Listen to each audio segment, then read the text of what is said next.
Hi, this is Jim Palmer, and I'm going to show you removing and replacing the cam belts and radiator hoses on my GL 1200. Here's a couple of pictures of the radiator still installed. To remove it, the two bolts that hold the fairing lower need to be removed, along with the hoses that connect the upper and lower radiator to the engine. With a little bit of wiggling around and cussing at those hoses, you get those off and the thing will drop right out. Here are a couple of views of the bike after I've got the radiator out.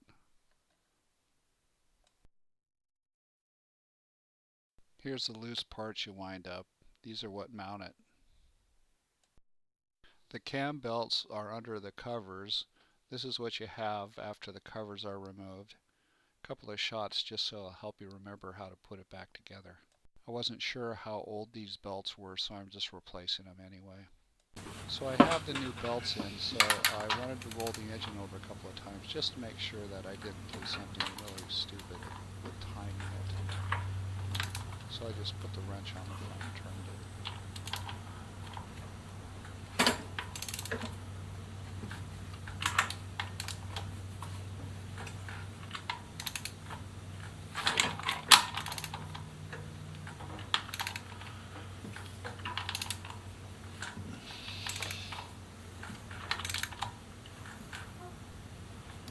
I discovered that the right belt was loose. It's a little tricky to get that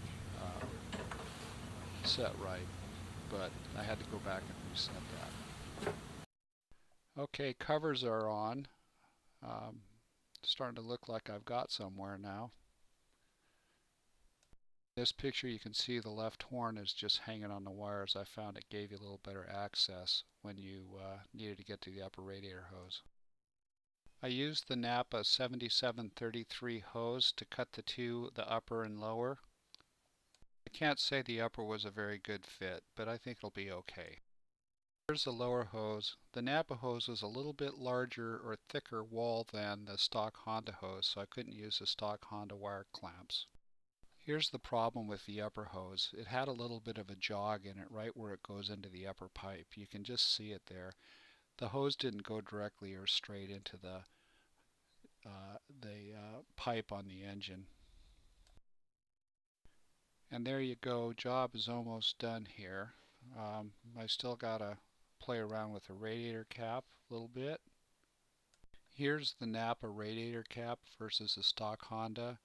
I use a Napa radiator cap, hoses, and belts to do this job. And there's the cap installed in the bike.